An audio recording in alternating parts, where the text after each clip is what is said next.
Guys, what's up, good people? Welcome back. Sorry I've been off for a while. Um, I'm kinda in a noisy environment, but I gotta do what I gotta do. So, today I just wanted to talk about what it really feels like to battle depression and how personally, like my experience and how it's been so far. So I was put on antidepressants a couple of years back for major depressive disorder and trauma, as I had earlier mentioned. And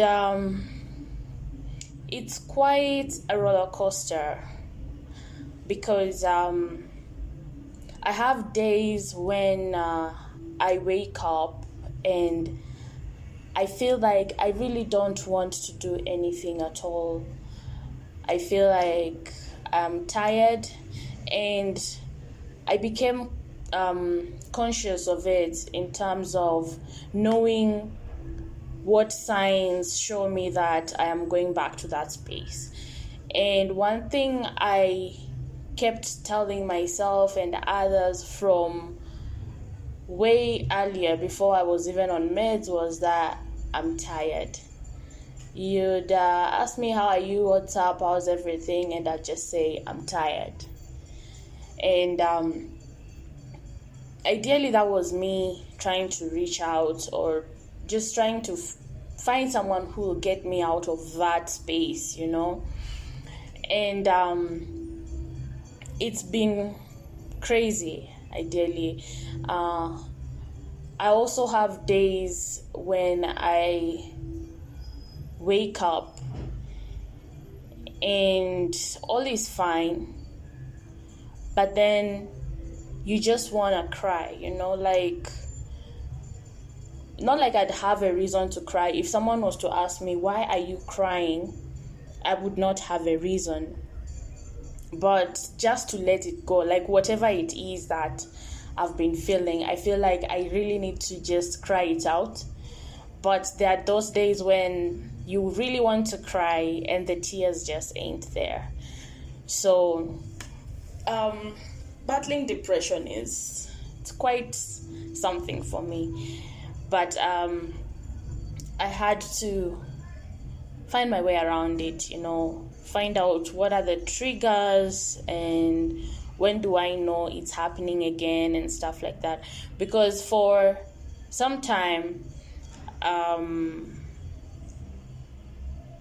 was diagnosed with bipolar disorder and was on lithium for a while. I was like telling myself there is no way I'm gonna be on these meds for the rest of my life, and I have to figure out how to get out because side effects were not so good. Practically I couldn't function without these meds. I was not myself. I was broken. I was gaining weight because these drugs made me hungry, like 24/7. I always was eating and I was gaining so much weight, and of course now this weight gain was affecting my self-esteem, and now this is just adding more problems to whatever problems I already have. So first, I think it is very important to have the right friends, to have the right group of people. And for me, my very first friend was my doctor, because I told myself I have a problem, I need a solution, and this person holds the key to the solution. I really have to be open with this person. And after that, of course, there was a psychologist. And opening up, the more you talk to people, the more you heal from whatever it is that is really weighing you down. So if you have a friend who has gone through something and you are tired of hearing them whine about it and cry about it and talk about it, just let them be, try and listen, give them an audience. Listen, you don't necessarily have to advise, but that talking alone is a healing process. The more they talk about it, the more they heal. Personally, that was for me. My best friend understands some of the things I go through, and she lets me talk to her. She lets me cry. She allows me to just get angry, and at the end of the day, if she's not in a position to give you sober advice, she will give you a hug, she will hold your hand, she will say, let's go out, she'll say, let's do this and do that. Personally, I really appreciate her because for the longest period, I'm someone who tends to lock myself up. You'd see me on social media and be like, wow, she's such a happy girl. She has her thing going, everything is fine, but everything is not fine. If I'm doing crazy stuff on social media, perhaps I'm just looking for that attention. And I have a problem that I thought people don't really notice until a friend of a family mentioned and said, Doris, it's high time you stop staying indoors too much, because I know I have a habit. Like, for a while, I've been staying with my best friend until she traveled for the holidays.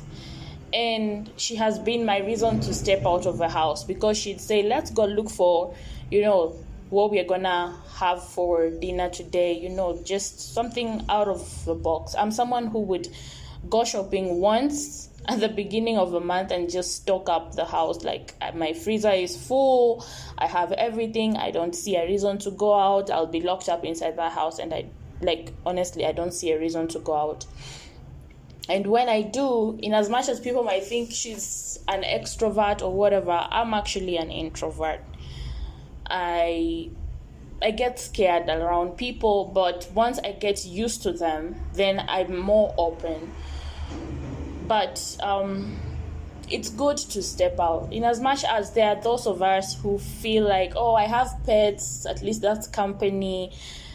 You as a person, as a wise person once told me, you need to interact with fellow human beings. You need to have that, pets would appeal to your feelings, but fellow humans will appeal to your intellect. Hearing conversations, engaging in conversations, and someone actually, responds or says something, then it actually helps. So, guys, pardon the noise. This place is crazy and there is nothing I can do about it. But yeah, so I think it's important to have people who get you out of your comfort zone, because for the longest time, my comfort zone has been my house, my own space, locked up with my Wi-Fi, my phone, my books, whatever it is I need to do. Sometimes I'm so drained that I find it so hard to just step out of my door and just go grab something from the shops outside. It's not that far, it's right there, I just need to get out. But I find it so hard, and I'm like, no, I can't do it. I don't want to see people. Sometimes I don't even want the light, so my curtains would remain closed 24/7. I can go weeks without looking outside. Like, I'd hear the noise from outside, but I'm really not there. So, having to battle depression, at least I know the best gift I gave myself is I'm conscious of where I go wrong. And there are those times when I'm looking for a reason to step out. I'm trying to talk to myself and tell myself, okay, I'd ask my friends or my sisters, where are you guys at? Can I come see you or something? Or find a reason to just step out. Although there are those days when people will not always be available for you, and you have to figure out, how am I going to cope, I don't know what happens to me. I have moments when I'm super scared to get out, but once I'm out there, I'm okay. So I never quite understand myself, but it is what it is. About battling bipolar disorder, I told myself, this is not me. Somehow I got myself to this space, and the same way I got here is probably the same way I need to step out. So I tell myself, being a loner, which I am most of the time, is not adding value to me. And I try so hard to have friends. But then I made a choice to filter my friends. Because it's one thing to have so many friends, and it's another thing to have very few friends who contribute positively to your life. So, like say I had so many virtual friends, social media, people would keep me busy, but I sat down and told myself, what value are they adding to my life? Are they taking away more than they're giving? Because you look at yourself and sit down and just say, this is what I want to achieve. Having this particular group of people with me, are they helping me achieve my goal, or are they derailing me, So my best friend told me, sit down, and anything and anyone you feel is not helping, do away with them. And that was something that had already crossed my mind before, but I never got that push to just do it because I was scared. I was like, what if I'll be all by myself? I won't make it. So I had people in my life who looked for me when it was convenient for them. I had people who used me, ideally. People who took advantage of my kindness. So many times my kindness has been taken for weakness. So just ask her for help. She's nice enough, she'll do it. And when you personally need help, no one is there for you, Suddenly you become that bug, it's too much. So what I told myself was, it does not matter even if I end up deleting people in my life that, yes, we talk, but that positive contribution is not there. So I don't know why for the longest period I still had my ex's number, his family, his contact. And I told myself, what's the use, What's the point? Why am I even still holding on to this? Like, I was not hurt, like I was not used, like why? What's the whole point, So, and I knew I was being stalked or something, and someone's monitoring every move. So I told myself, this is it. Just delete